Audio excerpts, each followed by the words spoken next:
Fidèles de Destination Sud, bienvenue. Bienvenue dans le Sud avec nous pour voir ce qui s'y passe. Bienvenue au Sud encore pour voir ce qui s'y passe et surtout tout ce qu'on peut faire ensemble dans le Sud, avec le Sud et pour le Sud.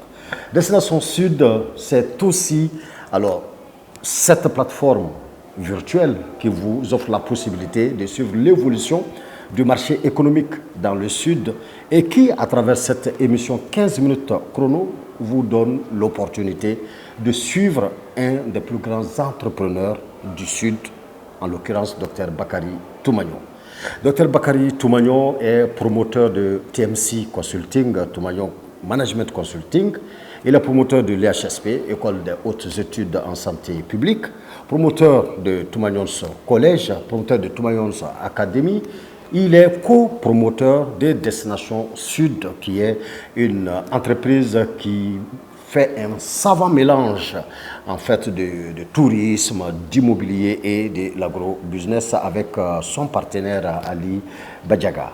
Alors, tout au long de cette aventure 15 minutes chrono, mesdames, messieurs, nous allons échanger avec ces grands entrepreneurs sur tout ce qui est entrepreneuriat. Surtout pour que les jeunes puissent comprendre que Rome ne s'est pas bâti en un seul jour. Et que pour être entrepreneur, on ne s'élève pas du jour au lendemain. Il y a certes des gens qui sont prédisposés à être des entrepreneurs, peut-être. Mais ce qui est sûr, ça s'apprend. Et en échangeant avec ces grands entrepreneurs, on fait non seulement un voyage dans le monde de l'entreprise, de l'entrepreneuriat, mais nous apprenons énormément avec lui. Aujourd'hui, justement, pour davantage mieux comprendre le monde de l'environnement et surtout pour mieux comprendre comment ça évolue, nous allons parler aujourd'hui avec lui d'une de ses propres expériences, la création de l'école des hautes études en santé publique. Comment déjà il a eu l'idée de créer cette entité? Est-ce que de l'idée à la réalisation, tout s'est passé comme sur ou dans un fleuve tranquille? Ou alors qu'il nous parle en fait surtout des hauts et des bas de cette entreprise? Docteur Toumagnon, bonjour et merci d'avoir accepté notre invitation. Bonjour Robert Dissa, merci de m'avoir invité. Je suis très heureux de passer ce moment avec vous. C'est un plaisir, en tout cas, pour nous d'échanger tout le temps avec vous. Juste le temps pour nous, Dr Toumagnon, si vous le permettez, d'inviter toujours nos followers à se multiplier à travers le monde, à s'abonner, à partager les liens de 15 minutes chrono et de partager tout lien de Destination Sud pour qu'ensemble nous puissions agrandir notre communauté pour le bien du Sud. Docteur Toumagnon, avant qu'on ne parle de l'EHSP, École des hautes études en santé publique, pourriez-vous nous faire un petit arrêt rapide sur les secteurs d'avenir dans le Sud?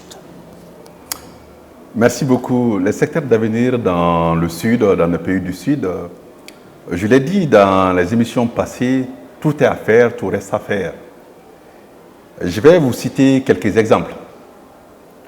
En fonction de nos pays, prenons la Côte d'Ivoire, le café, les cacao, le Mali, les mines, le Burkina, la même chose, le coton, l'industrie, le bâtiment, l'agriculture. Je l'ai dit que nos besoins fondamentaux ne sont pas satisfaits. Donc, les pays du Sud restent un chantier. Quand vous regardez l'innovation et l'économie de la connaissance dont j'ai tant parlé se développent plutôt au nord. Mais les ressources, les matières premières se trouvent au sud. Donc l'enjeu pour les pays du sud, c'est l'économie de la connaissance. Les pays qui produisent le café, les cacao, qui détiennent de l'or sous leur sous-sol, souvent les matières ne sont pas transformées dans nos pays. D'accord? Donc, il est important de former les jeunes dans le secteur minier, dans le secteur du bâtiment, dans le secteur de la transformation du cacao en chocolat, etc.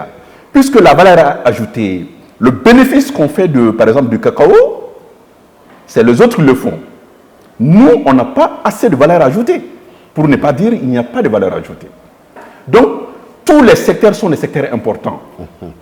Mais l'agro-business, l'agriculture, l'industrie le bâtiment, les ressources touristiques sont des vraies ressources que l'Afrique possède, que les pays du Sud possèdent, qu'il faut vraiment mettre à l'appréciation du monde. D'accord.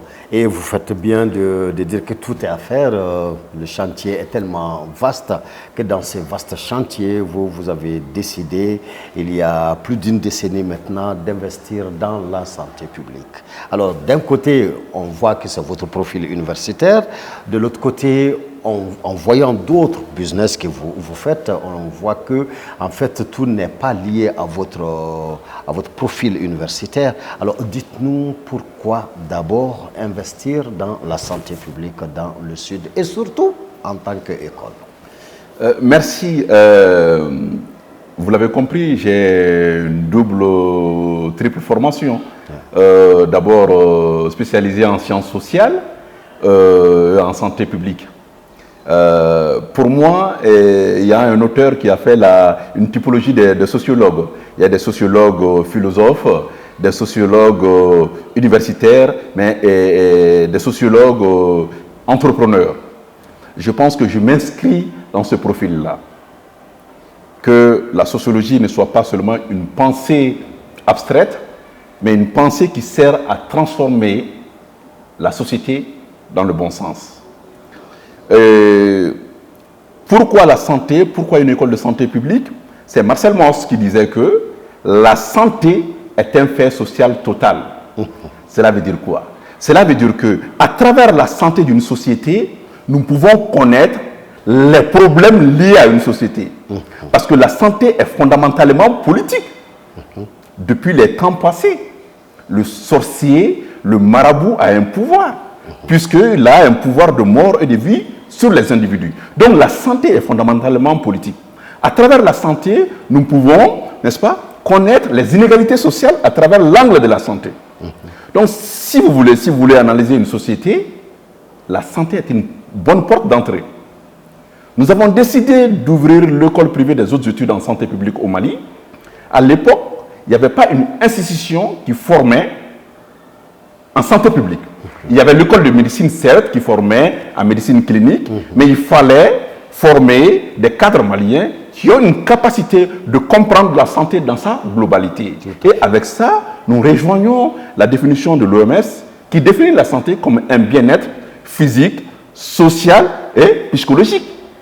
Alors que le médecin, très souvent, s'intéresse à l'aspect physique. L'aspect social, l'aspect psychologique, c'est un autre univers. C'est pour cela qu'on dit que la santé est un secteur plus global, complexe, auquel il faut apporter une vision assez large, assez complexe. Restez neutre tout au long de cette aventure, 15 minutes chrono, et restez neutre sur Destination Sud, cette aventure dans le Sud, avec le Sud et pour le Sud, Dr Toumagnon. Alors, EHSP, EP-EHSP, école privée de hautes études en santé publique, il y a plus d'une décennie maintenant.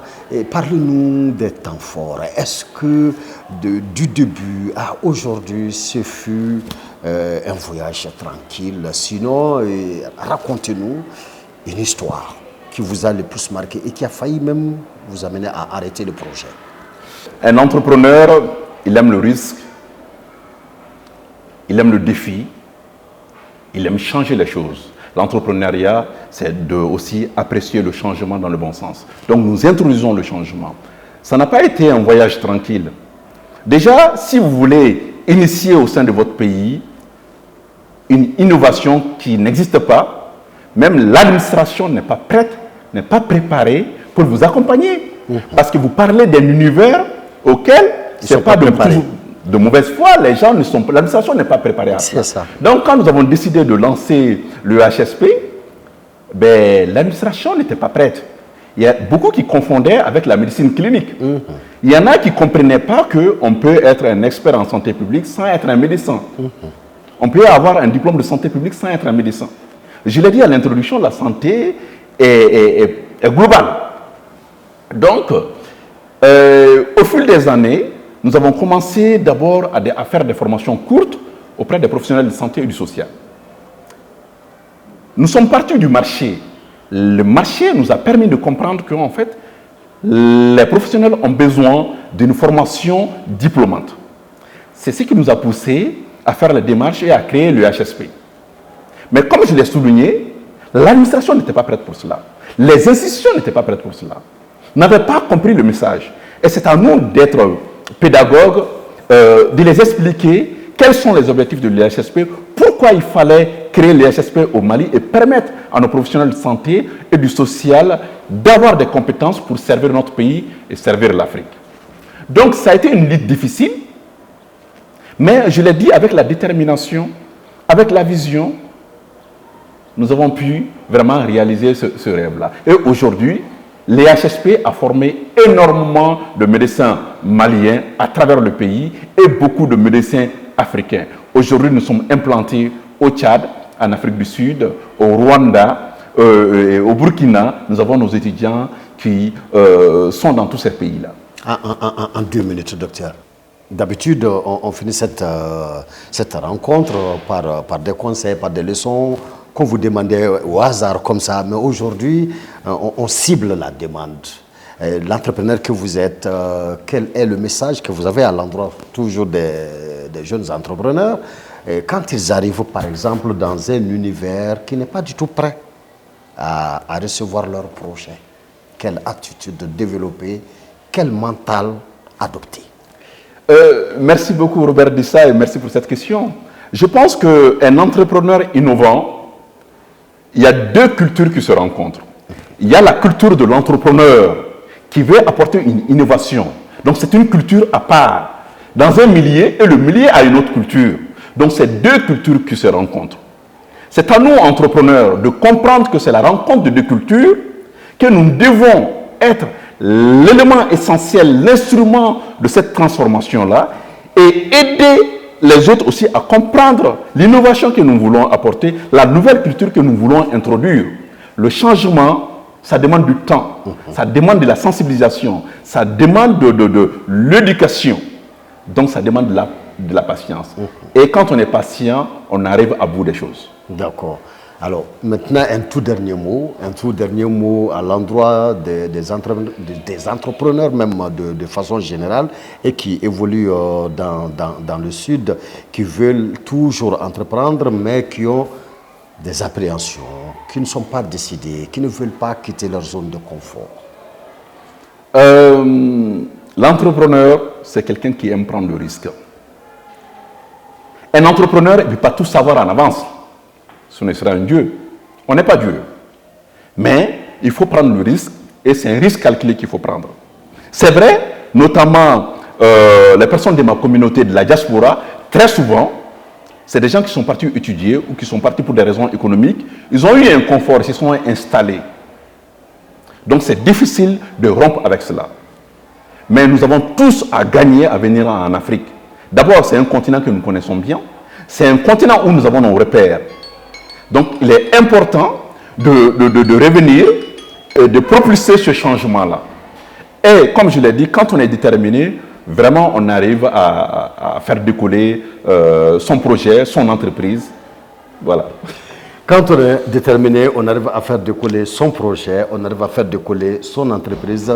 Ceci va être le dernier mot de votre 15 minutes chrono et dans Destination Sud. N'oubliez pas que nous comptons sur vous pour agrandir notre communauté et ensemble pour que nous ayons ce Sud de nos rêves. Merci de rester connectés. À très bientôt.